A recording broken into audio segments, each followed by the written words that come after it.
So, hi everyone. Welcome to another episode of Spiritual Superpowers.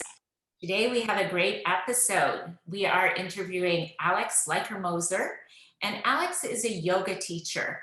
And this is a great episode, from my perspective, because I've been a yoga teacher for about 30 years, over 30 years now, actually.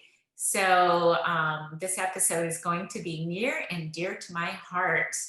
So, welcome, Alex. Aloha, happy to be here. I'm curious to know, Alex, how did you get into teaching yoga? Well, I always joke that I didn't choose it, it chose me. So I was really lucky to find yoga as a practice when I was in university. I was in a really competitive program studying interior design. And I just happened to take a yoga class at the gym at that time. And it was with a really amazing teacher. And it just felt like I came home.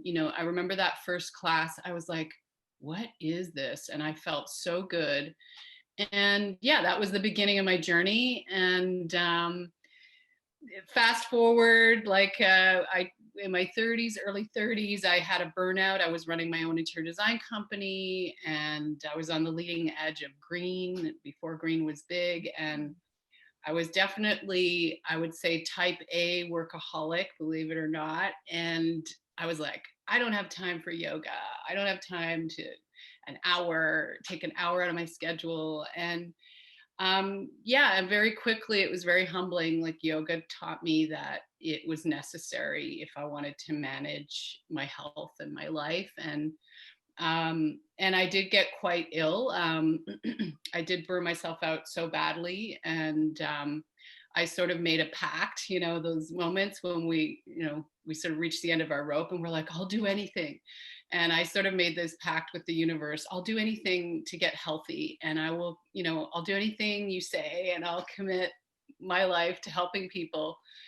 And that's kind of what happened. Yoga was part of my cornerstone for my recovery, along with meditation and cutting out sugar and wheat. And so it was just this commitment that, okay, well, I guess I'm going to become a yoga teacher now. And here I am today, I just turned 50 and I feel healthier than ever. And yoga has been really a big part of my second career, if you will. Let's talk about the benefits of yoga, or why people should practice yoga. All right. Well, how many hours do you have? Because I think the benefits are truly, they are just endless. And there's something for everyone to benefit from yoga, no matter where you're at in your life, physically, mentally, emotionally. And I think that's the other amazing thing. The number one benefit, and this only took me about, like you, Karen, 30 years to figure out, is that yoga for me is actually about breathing. I used to think it was all about being flexible, and yes, that's one of the huge benefits, is the stretching part. Not to mention, more creative, more able to problem solve. But coming back to the number one thing that I emphasize is the breath, and so when we break yoga down into breathing, suddenly it's accessible to everyone, right? Because we all have that within us, and we can all breathe, and we can all practice breathing. So really, I think that's the doorway in with yoga, and then it goes deeper from there into the benefits. And we all, we create our own stress and we hold our breath. That's the number one thing students tell me when they start to practice with me, is like, oh my gosh, I didn't realize how much I was holding my breath. And they start to realize that they can actually let go. And I think that's the number one fulfilling thing for me, is when they have that realization, like, oh, I created this stress in my body, and now I can create or learn a way to let it go. And not focus on, I'm not doing this pose perfectly or this pose perfectly. That's brilliant. I love that. Now, we know that there are so many different styles of yoga. What do you typically focus on, and why? Yeah, I mean, I always joke yoga is a 2,000, 3,000-year-old trend. It's here to stay. And, I was lucky to be a part of, I guess this evolution of yoga, having taught the last 20, 30 years, a big shift has happened. And, yoga is very popular now. And I think it's a good thing. More yoga is a good thing.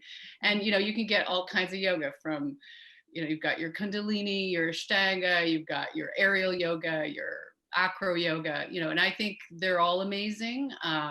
It's a matter of also tuning into what you need, different times of your life. I think you need different tools. So for me right now, in this stage of my life, I'm not looking for yoga to be like my workout. So I do that separately. And my yoga and the kind of yoga I teach is more about dropping in, slowing down, breathing, becoming present, stretching deeply. And so I'm attracting students that are wanting to have that hour to decompress, de-stress from their busy, whether it's their jobs or stressful lives. I play several instruments, so it's not uncommon to have me in Shavasana show up and play, one of my drums or a crystal bowl or sometimes a ukulele, and that makes it fun for me as a teacher, and I find others get inspired as well. So often, we don't know what we need until we say yes or we show up, right? It's that cliche thing about the hardest part in life is showing up. Well, it's true. Like I find that it's that commitment thing. Like often my students will say, oh my gosh, I wish I'd committed to this sooner. Like be consistent and show up. That's where the real amazing rewards can come. Alex, I understand that you are writing a book. The book is called My Yoga Practice Saved My Life. That sounds very intriguing. So tell us a little bit about that. Mhm. Well, so the book is written. The only thing holding me back is the title of the book. And so it really, I wrote it last January. It was really written like more for me, like a lot of books. People, I think they write it as their own cathartic journey or, so for me, it was really to record what I was going through. And at that time, and the epiphany I had was like just how powerful my yoga practice and my morning practice was, and how many times it's come through for me, like a best friend that's always there. And I wanted to kind of document that in some kind of way. And that's pretty much what this book is about, is just about sharing my morning rituals, how they came to be, the challenges that I've faced. Especially last January, I was in a very challenging place, and I really didn't want to do my morning meditation or yoga, and wasn't motivated. And so just having my mat out and being able to just know, okay, I'm just going to at least get to my mat, and it doesn't matter if I do one stretch or no stretches. It's going to be a place that a safe space for myself to go to. And yeah, and it really was that for me. And so the book, I guess it's about really, my intention is that it'll inspire others to create their own morning rituals and to have that one thing, that cornerstone that they can always rely on, no matter what. And yeah, so that's what it's about. Like the hardest thing is to start a new habit when you're in a crisis, right? Like oh yeah, I'm gonna go running, and and I've just gone through something major, like lost a job or a loved one, or that is probably one of the hardest times. It's a good time to do it, but not necessarily the easiest. So why not start now? Start today. Get that morning powerful way to start your day. Go for your walk, do your yoga, have a beautiful tea or coffee. Like create your rituals so that when stuff hits, because inevitably it will. That's life. It's a roller coaster. You've got this solid foundation, and that's what I realized I had built for myself, and I sort of took it for granted until I hit my own sort of rock bottom.